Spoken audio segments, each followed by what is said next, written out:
Y eso ha llevado, gracias hermano, eso ha llevado a que muchos creyentes y muchas corrientes teológicas se afanen por explicar cómo es que Dios se anticipó y eligió y preparó y están mirando la historia desde acá hacia allá.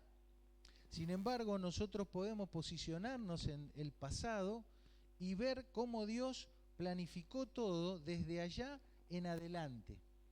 ¿Cuál les parece que sería la forma más natural de mirar el plan de redención del mundo? ¿Qué les parece?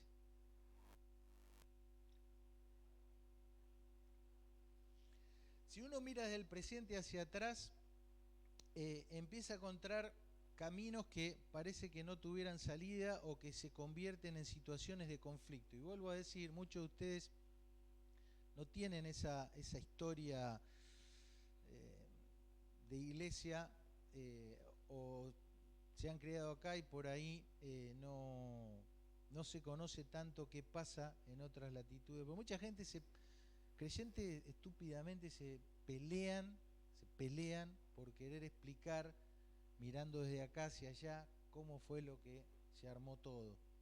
En cambio, si uno se posiciona en ese momento original y desde allá mira el plan de Dios como Él lo está viendo, desde allá, desde el Génesis para acá, cada versículo de la Biblia que habla al respecto se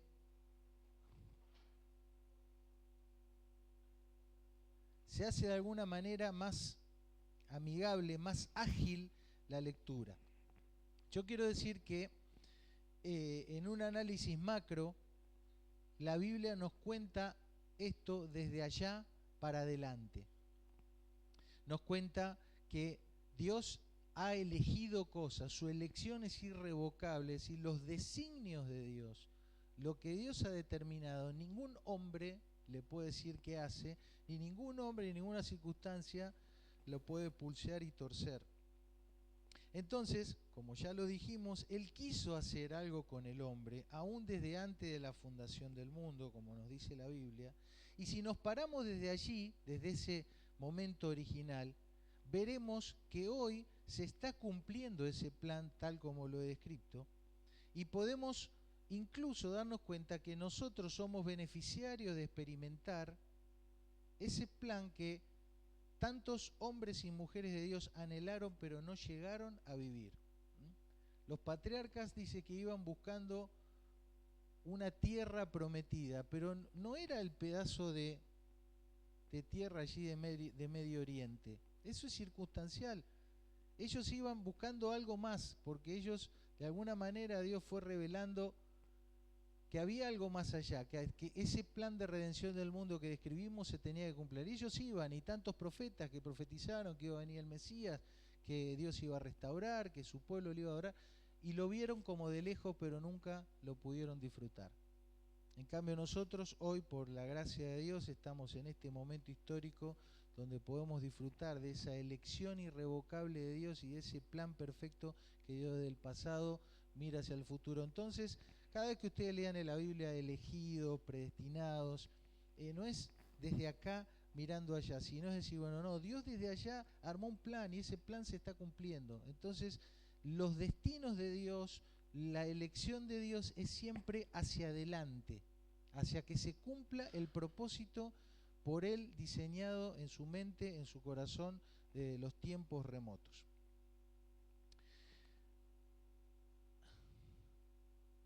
Bien. ¿Para qué nos sirve todo esto que venimos diciendo? ¿Para qué? ¿Cuál sería la utilidad práctica? Bueno, en primer lugar, que nosotros podamos experimentar la confianza, la seguridad que estamos en los brazos, en las manos de un Dios soberano que tiene su plan, que lo lleva adelante y que nosotros podemos confiar en eso. Podemos confiar en que, como dijo el profeta, el Señor cumplirá su propósito en mí, el salmista, ¿no? Entonces, tranquilo, vamos haciendo, vamos caminando, vamos dando pasos, sabiendo que estamos en las manos omnipotente, el soberano de los reyes de la tierra, que Dios hace lo que quiere y que Dios sabe lo que hace, sin importar cuál sea la circunstancia que nos toque vivir. Pero también vamos dando pasos de obediencia. El Señor nos manda, ya dijimos, ¿no? Él hizo todo ese plan para que con su morada en nuestro corazón nosotros podamos caminar y podamos crecer. Y mientras vamos creciendo, no nos vamos enfocando en lo que me falta o en el fracaso, sino que, ¿se acuerda la metáfora del niño que aprende a caminar, se cae de cola y no se angustia, diciendo, uy, ya otra vez me caí, nunca voy a poder caminar y cómo voy a usar zapatillas? No está, el tipo no está con eso. Naturalmente va en un progreso, en una maduración, en un desarrollo, y tiene la persona que lo lleva y que lo guía, que es Dios mismo guiándonos en todo ese proceso. Así que, queridos, vamos adelante entendiendo quiénes somos en Cristo y cómo es ese plan que Dios ha hecho. Y ahora sí, concentrémonos en nuestro comportamiento y en los resultados que Él quiere que vayamos obteniendo. Fíjense, dice ya en Deuteronomio, te confirmará el Señor por el pueblo santo suyo como te lo ha jurado. ¿Se dan cuenta que es Dios el que va hablando de lo que hacia adelante se va a ir dando porque es parte de su plan? Pero también evidentemente hay un accionar humano. ¿Cuándo se va a confirmar a su pueblo que vive en santidad? Cuando guardares los mandamientos que el Señor tu Dios te dio y anduvieres en sus caminos. Entonces nos toca hablar de ese comportamiento que tenemos que tener, y ya hemos explicado algunos conceptos medio técnicos, medio raros, pero que lo consideramos importantes incorporarlos como para que redimensionemos o reestructuremos algunos conceptos que tenemos. Estamos llamados a vivir en santidad porque estamos llamados a ser distintos, distinguidos de otros que no gozan de la presencia de Dios en su vida. Por eso es que estamos llamados a ser santos. Y para eso Dios nos ha dejado las promesas. Observen lo que leímos recién, que Dios mismo ha jurado que nosotros vamos a andar en santidad y en distinción. Es decir, Dios mismo se juramenta que nosotros vamos a ser hijos e hijas, que vamos a andar en sus caminos. Entonces encontramos en la Biblia esas normativas, esas competencias que si nosotros las vamos aplicando, vamos a encontrar el beneficio intrínseco, el beneficio propio de que Dios promete que eso va a ser de bendición. Y también encontramos un conjunto de procedimientos, de cosas que Dios dice, mira, esto es así, no es así, y las tenemos que hacer, las tenemos que conocer y obedecer. ¿Por qué? Porque es parte del proceso, ¿sí? Del proceso que Dios ha establecido para que finalmente en cada cosa que nos toque vivir en la vida podamos dar en el blanco, ¿sí? Y eso, para eso tenemos la palabra de Dios, para que al leerla, al conocerla y al obedecerla, decisiones que vayamos tomando sean acertadas y demos el blanco.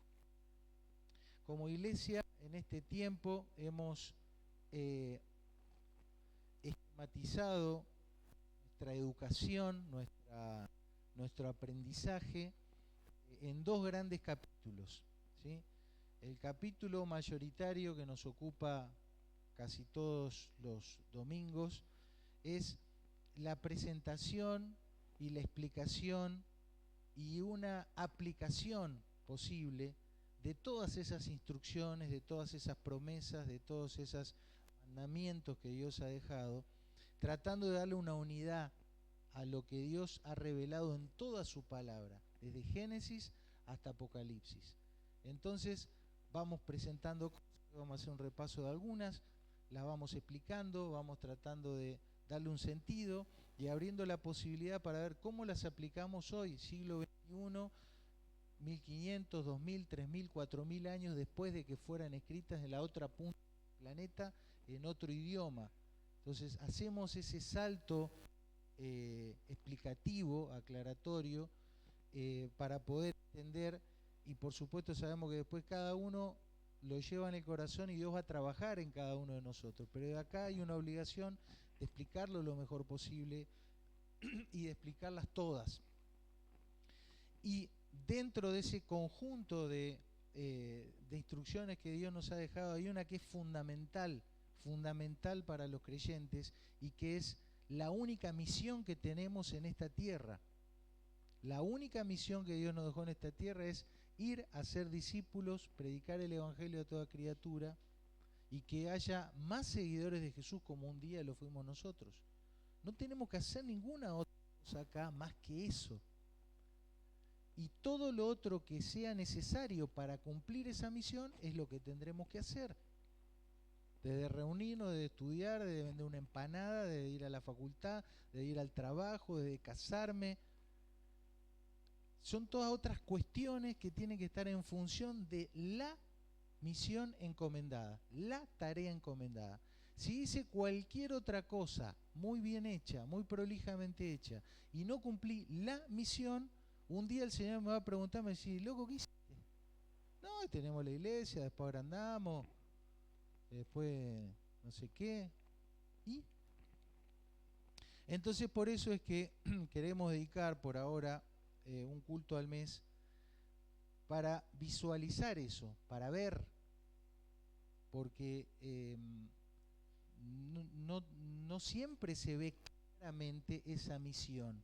Los creyentes, estadísticamente, no hablo por ninguno de ustedes, pero estadísticamente en las iglesias no está demasiado claro que esa es la misión. Entonces, desde acá tenemos la obligación de cooperar para que todos la veamos, que todos estemos en la misma página del plan de Dios, pero no solo que la veamos, sino que nos movamos en lo que hay que moverse. Y no solo que nos movamos, sino que concretemos nuestro rol en esa misión.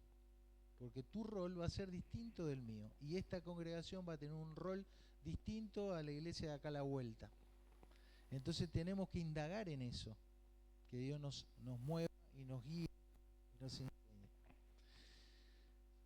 Por eso es importante saber cómo es la obra de Dios en diferentes lugares y contextos, ver esa obra, por eso hacemos viajes, por eso nos movemos, por eso presentamos informes, pero también tratar de sentir eso, que nos entre nos atraviese, que nos entre en la piel y en el cuerpo, porque si no nos entra en la piel y en el cuerpo, no nos va a conmover como tiene que ser, ¿sí? Y así como Dios manda a amarle con todo el corazón, el alma y la fuerza, esto también tiene que funcionar así. Y la conexión tiene que ser con la obra de Dios, los diferentes lugares, pero también con obreros y con personas que están haciendo esto a tiempo parcial, a tiempo completo, no importa, pero conectar con esas personas, porque hay algo que tiene que funcionar entre ellos y nosotros. Hay algo que se tiene que coordinar. ¿Qué? No sé, pero algo tiene que conectarse, porque no existen obreros solitarios y no existen iglesias solitarias. Entonces hay que dedicarle un tiempo a eso, concreto, que es un poco lo que grafica el logo que armaron las hermanas. Tenemos que ir a donde a nosotros nos toca ir para plantar bandera, para clavar una estaca, para firmar ahí una identidad, pero también tenemos que sostener a los que van a otro lado y que necesitan un cable, necesitan una soga, necesitan un apoyo. Y en ese negocio es que estamos. Entonces, en resumen, tal vez en esta noche o en esta semana puedas recibir una nota así del Señor, ¿no? Y que te diga, querido, querida, siendo quien sos, debes enfocarte en hacer lo que he diseñado para ti. Conoce de qué se trata y hazlo. Sencillo.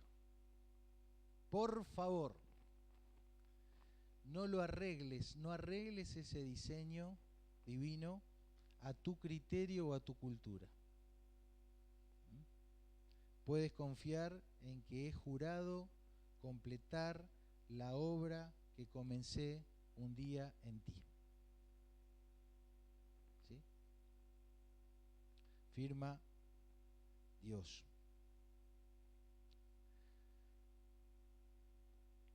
Hagamos, queridos, en los próximos minutos un pequeño repaso de algunos temas que vimos en este tiempo. Porque un hermano a quien quiero mucho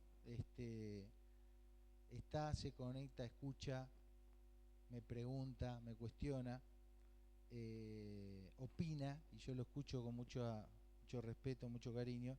Me dice: Román, ¿por qué no parás un poco con este tema y das algo de vida cristiana? ¿No?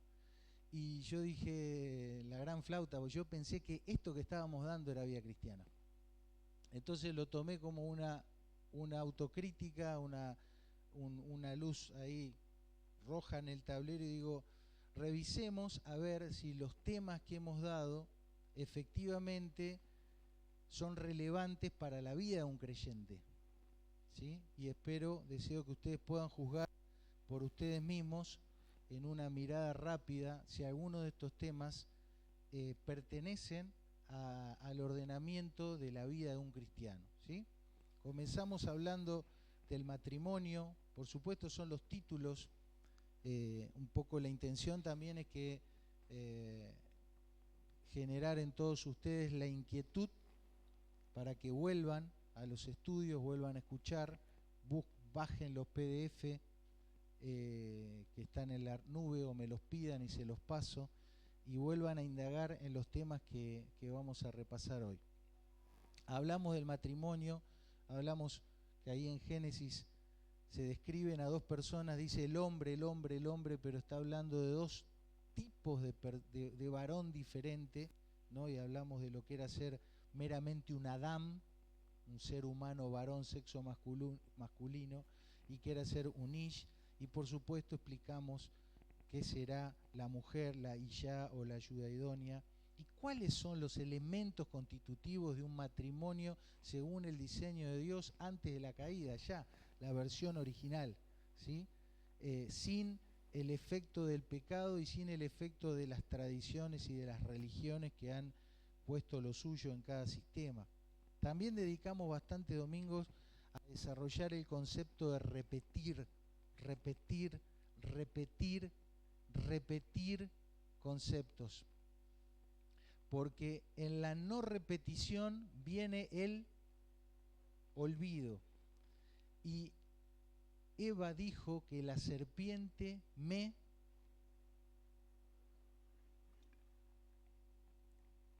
Reina Valera 70 traduce me engañó, pero esa misma palabra se puede traducir me hizo olvidar. Me hizo olvidar. Eva se olvidó de la instrucción y comió sin problema, porque se olvidó, no hubo lucha. Por eso, dentro de muchas de las instrucciones que vimos al comienzo de la serie, encontramos técnicas de Dios para la memorización y el recuerdo, ¿sí? Hoy con las neurociencias hay otras técnicas para memorización, ¿sí? Pero Dios diseñó las suyas y están ahí esas primeras instrucciones que vimos. Dentro del repetir está el hecho de congregarse, de aprender, de escribir y aún de cantar, porque en todas esas acciones está contenida la repetición de las instrucciones de Dios. Y también hablamos de cómo la saciedad, sentirme lleno, con la panza llena, me puede hacer olvidar de la provisión de Dios. Y atención, la cabeza llena también me puede hacer olvidar de los mandamientos. Creo que lo sé todo, creo que ya aprendí lo suficiente, creo que el que está hablando no tiene más nada para decirme, me quedo con lo que una vez aprendí y listo. Y eso también es riesgoso porque puede llevar a un olvido desapercibido.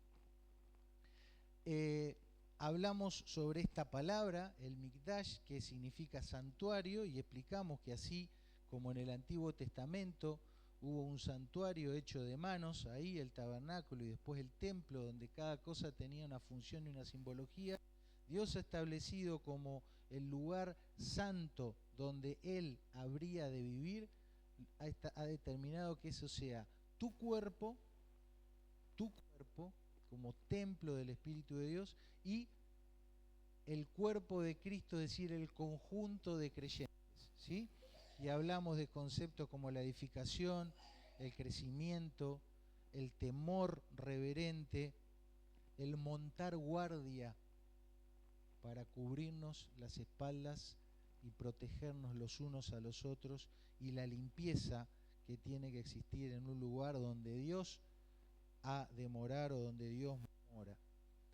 Dedicamos algunos domingos a hablar sobre el concepto del descanso, ¿sí? Y puse el dibujito ahí del recreo, porque esa es la mejor forma de entender qué es el descanso de Dios, donde se cesa una actividad que es la hora de clase y vos salís al recreo, y ahí ¿qué haces? ¿Te quedás quieto como una momia? No, jugás, te divertís, te comés algo y haces otra cosa.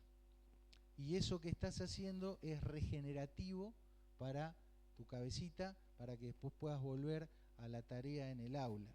Entonces, por eso el concepto de Shabbat, que significa cesar, suspender el trabajo, especialmente suspender la actividad lucrativa,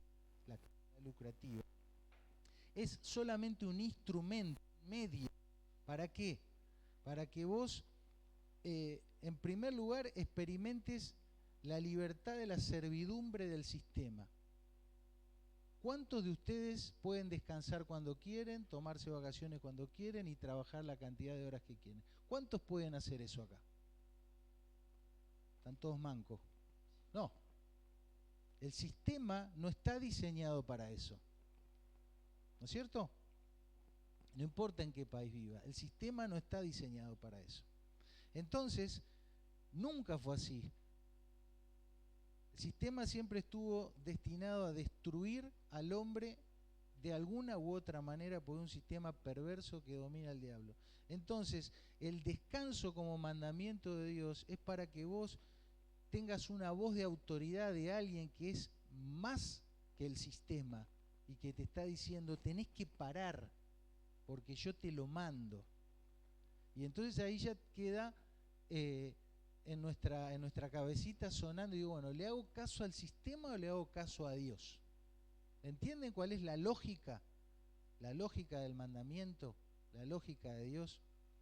Y no solamente eso, porque es cesar la actividad lucrativa, pero no es no hacer nada, sino es hacer lo restaurativo, es experimentar el reposo restaurativo o el refrigerio, que es otra palabra, y que es la palabra menujá, ¿sí?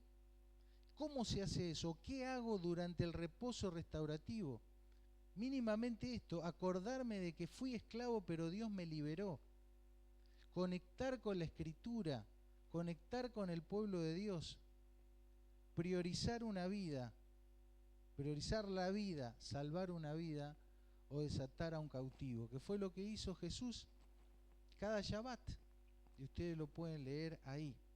Me apena, me entristece personas que se paran delante de un árbol y no ven el bosque, no ven esto.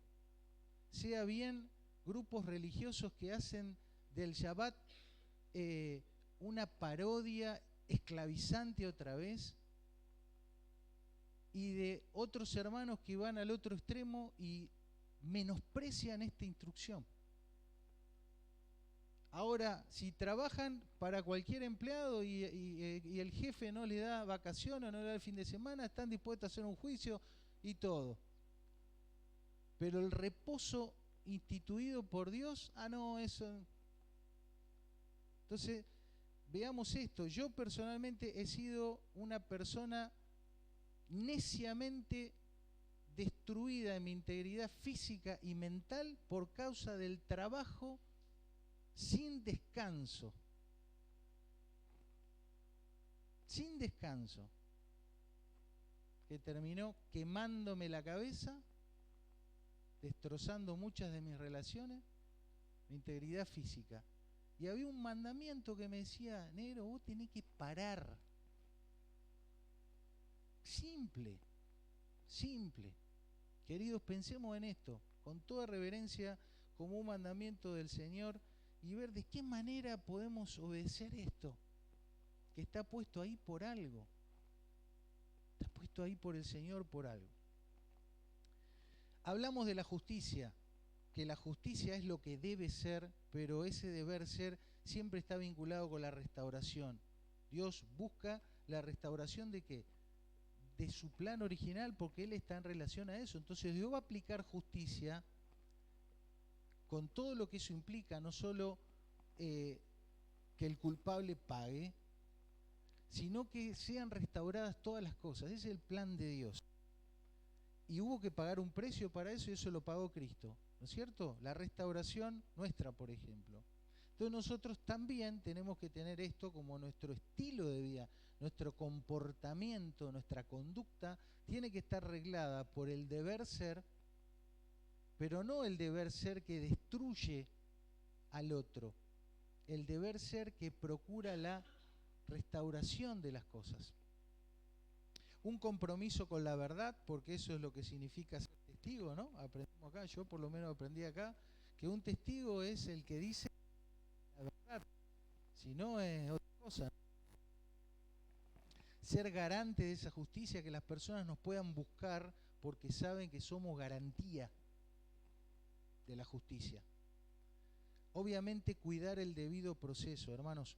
Cuando no hacemos paso a paso los procesos judiciales bíblicos, honrando la verdad, honrando lo que tiene que ser la restauración, no seguimos los debidos procesos, obramos mal, juzgamos mal, llegamos a falsas conclusiones, desde una pavada en tu casa, algo doméstico, hasta cuestiones mucho más grandes. Entonces, cuidemos el debido proceso. ¿No viste? Entonces, preguntá. ¿Viste pero te quedó duda? Chequea. ¿Escuchaste y no estás seguro si escuchaste bien? Chequea la escucha. Todo el tiempo tenemos que estar honrando esto y nos vamos a liberar de un montón de males y de problemas. Hablamos también, cuando hablamos de la justicia, de este proceso. Hoy en el grupo de bautismo hablamos de cómo prepararme para la Santa Cena, ¿no? Y no participar indignamente, darme cuenta si algo no está bien conmigo delante de Dios o en mi relación con los hermanos. Entonces me doy cuenta que tengo que hacer, tengo que confesar, tengo que pedir perdón o perdonar o resarcirme o procurar la paz en cuanto de mí dependa, y después, fin, termina, ¿no? Y cortar con casos abiertos, inconclusos que tenemos, que no hemos perdonado, que no hemos hablado, que no hemos resuelto, y están ahí días, meses y años contaminándonos y enfermándonos. En todas estas instrucciones que vimos en este capítulo, donde había gente que inclusive ya físicamente estaba mal, físicamente, así como lo dice Pablo a los Corintios también, en el Antiguo Testamento Moisés lo describe. Entonces él le dice, mirá, revisate, ¿qué te pasa? ¿Estás enfermo? ¿Por qué estás enfermo? ¿Comiste mal? ¿Vino un virus de afuera? ¿O vos tenés algo que estás debilitado? ¿Por qué estás enfermo? Y te revisás, y si no te queda claro, vas y consultás con alguien. Che, me está pasando esto, no estoy bien. ¿Por qué puede ser? Y por ahí alguien con autoridad te ayuda a hacer esa evaluación, ¿sí? Y si encontrás que, como pasaba en aquella época, lo que en la Biblia aparece como lepra, que es simbólicamente, habla de cuando el pecado aflora, ¿viste? Cuando ya se nota que la persona no está bien con el Señor, hasta se nota en tu cuerpo. Entonces no podías andar alegremente haciendo un montón de cosas, no, tenés que aislar eso, aislamiento, porque hay algo que no está bien. Y así como para nosotros es lógico, en la pandemia lo aprendimos, cómo es normal y lógico aislar al enfermo para que no desparrame más. Lo mismo tiene que pasar cuando identificamos en nuestra vida contaminación de alguna índole que tiene que ver con el pecado. Hay que aislar eso y corregir y curar, que para eso también Dios provee lo necesario. Dentro del capítulo de la justicia hablamos de lo que es prestar, de lo que es hacer un favor, de cómo debemos asistir al progreso del hermano. No puede ser que yo esté enfocado en progresar yo y no haga nada por el progreso del otro. No está bien eso. Entonces estamos mandados a asistir al progreso del hermano y a usar la solidaridad, que es hacer algo en favor del otro, aunque no sea mi obligación. Eso es solidaridad. No tengo la obligación, pero lo hago porque Dios así lo ha hecho conmigo.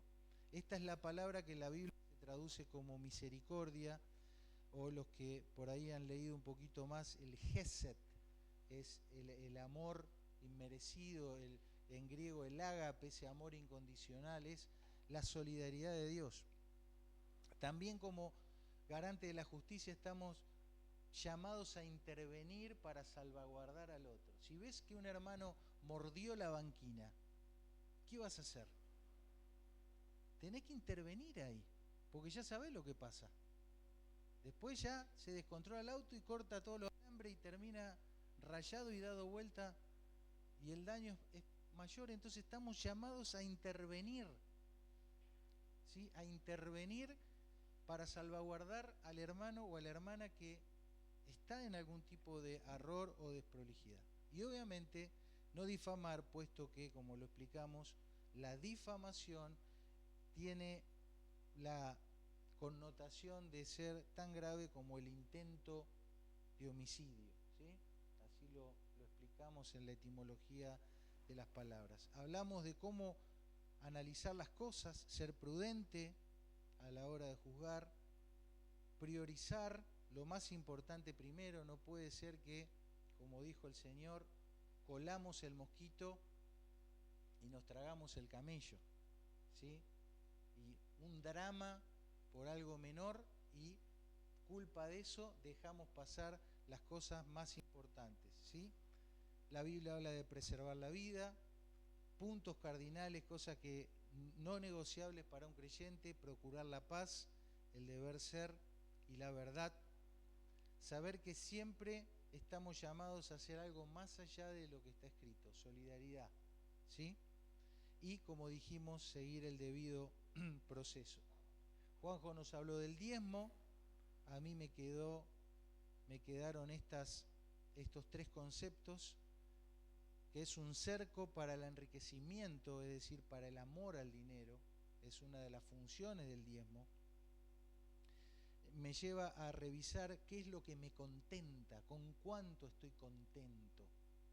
Tengo que revisar esas cosas cuando tengo que sacar de mi bolsillo para dar. La función principal del diezmo es que sea un fondo social, una ayuda social, ¿sí? Entonces tratamos de tener eso muy presente en algunas cosas que hacemos aquí. Si bien en este momento de la historia del pueblo de Dios tenemos que cubrir otras cuestiones con las ofrendas que se levantan y no solo la ayuda social, pero originalmente era solo para esto. Y después un concepto que vimos en algún momento es saber que Dios nos da pan y semillas. Pan para comer, podés usar y disfrutar y gastarte lo que Dios te ha dado en tu mano, producto de tu trabajo, Pero también Dios nos da semillas para sembrar. Si te comes las semillas que son para sembrar, estás quedándote con lo que Dios dio, no para vos, sino para otra cosa, ¿sí? Muy interesante esto que habíamos visto. Aprendimos un poquito sobre lo que es amar a Dios.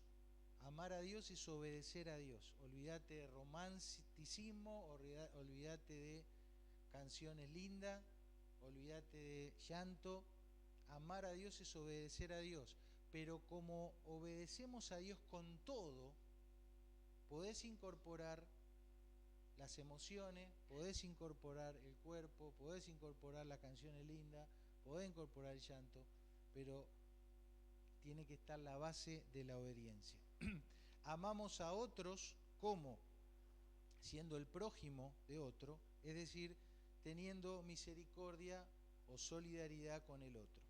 Y en cuanto a amarme a mí mismo, amate, querete, primero vos. Ese es un falso concepto. En ningún lugar en la Biblia dice que primero vos, primero querete a vos.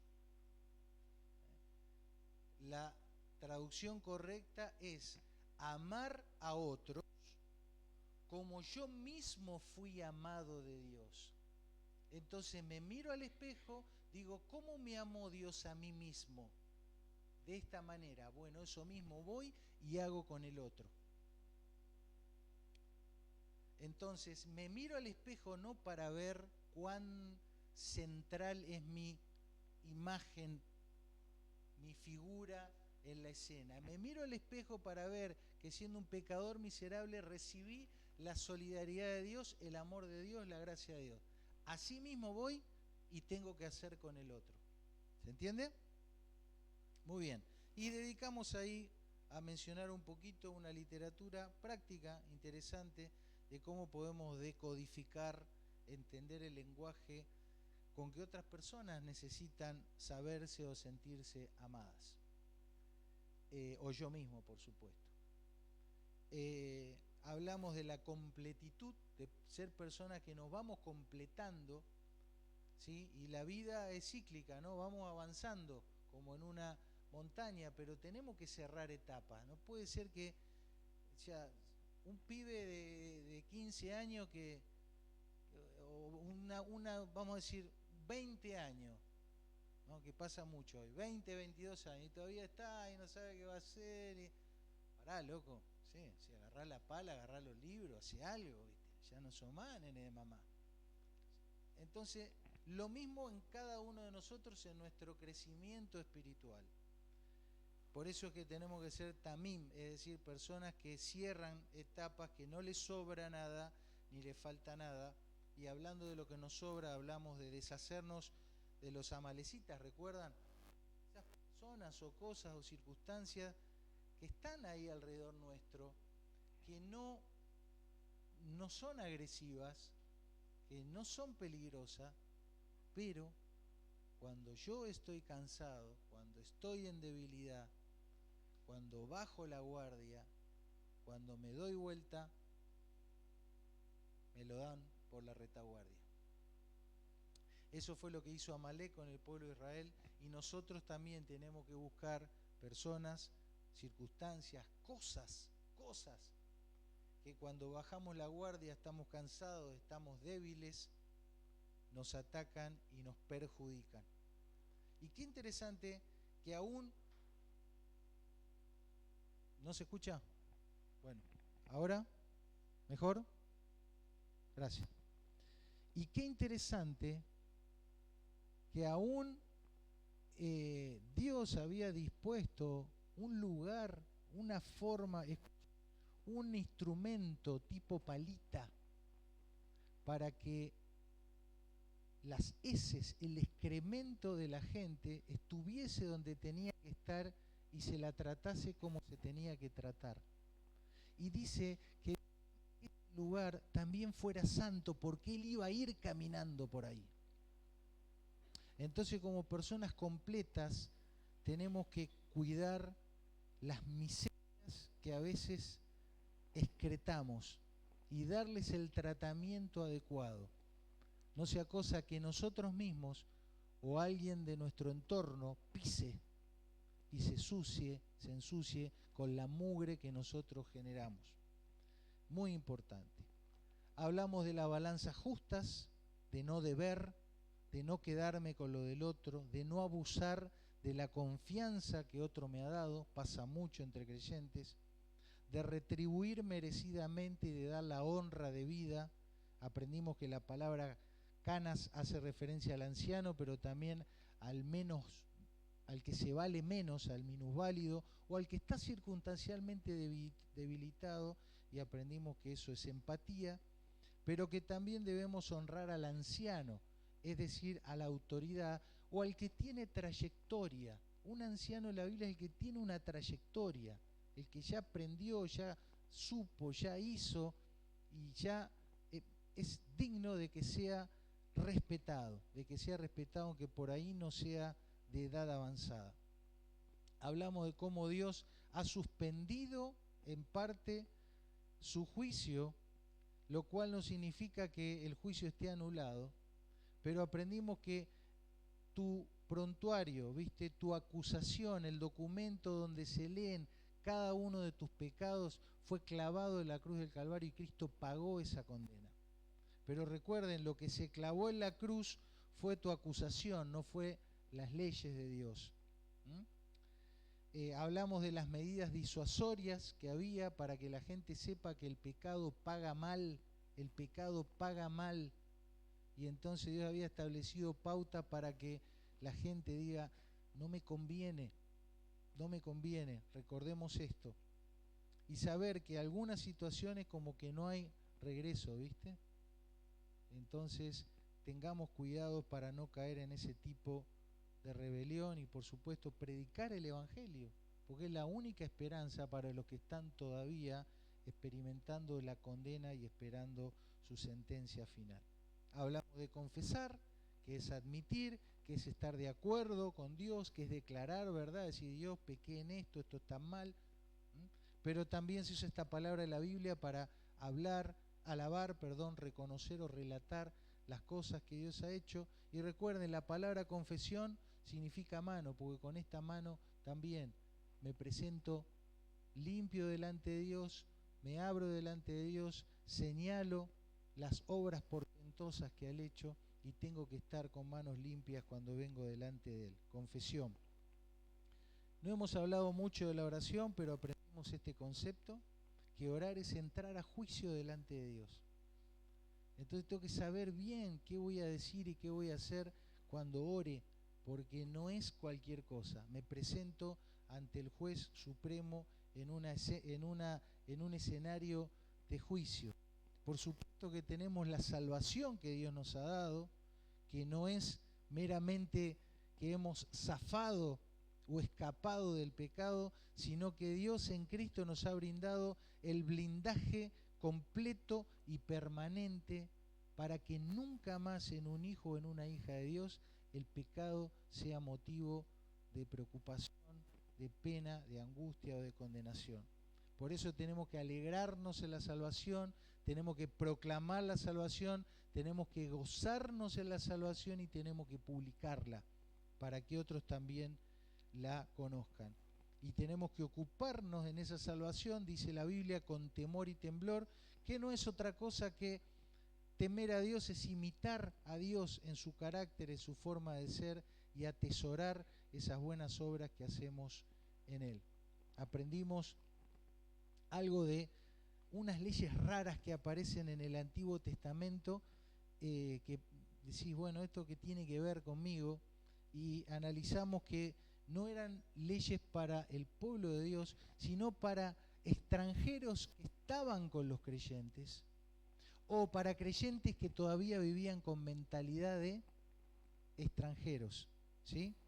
Y Dios fue poniendo ahí un orden social, incluso para el no pueblo que estaba dentro del pueblo, y ahí entraban problemas como la esclavitud financiera, el yugo desigual, los abusos, y Dios tuvo que reglamentar eso, pero esas no son cosas para nosotros.